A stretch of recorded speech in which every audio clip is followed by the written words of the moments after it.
ব্যথার পাল্লা কমিয়ে দেওয়ার ক্ষমতা কার? হতাশা থেকে মুক্তি দেওয়ার ক্ষমতা কার? সন্তান দেওয়ার ক্ষমতা কার? মাজারওয়ালার সন্তান দেওয়ার ক্ষমতা নাই। মাজারওয়ালার যে সন্তান দেওয়ার ক্ষমতা থাকতো, এত ভিক্ষুক মাজারে ভিড় জমাইতো না, এরা অনেক আগে ধনী হইয়া যাইত গা। কয়দিন যখন এই দেশের মধ্যে স্বাধীনতা মানে হচ্ছে 5ই আগস্টের দিন, এরপরে কয়েকদিন যখন মাজারও অনেক জায়গায় ভাঙছে, ভাঙছে না? অনেক তৌহিদি জনতা ভাঙছে, কোন ইসলামী দল নিয়ে ভাঙে নাই, তৌহিদি জনতা ভাঙছে।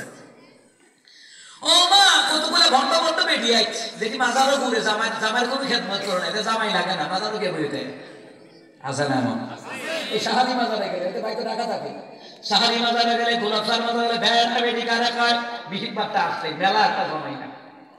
আল্লাহ তো এটা মেলা না, এটা শয়তানের খেলা। ওখানে গিয়া যখন মাজার বাংলো সারা দেশের মধ্যে আম করে গেলে, ওহাবিরে গেলে, জামাতের গেলে, কমি আলমদেরকে গেলেছে। হ্যাঁ, ওরা জান না, উনি চাইলে উনি উল্টায়া দিতে পারে, তো উনি চাইলে কিভাবে উল্টাবে? ওনার দরবারে টাকাগুলি আছে, এগুলো এই বই না, ওনার ভিতরে হামলাই পারে না, তো উনি কি করে ক্ষমতা দেখাবে? ওমা কথা বলেন, কথা কি বোঝেন নাই? এ কথা বোঝেন নাই? কয় যিনি মাজার মাজার ওনার নাকি অনেক ক্ষমতা, তো এত ক্ষমতা হইলে যে মাজারে যারা টেহা দেয়, ও টেহারি বই না নেয় না খা। কথা কয় না, এই কথা যুক্তি আসেনি। ও উনি টেহার বই না, হেডুন নেয়, উনি নাকি অনেক ক্ষমতা। আসলে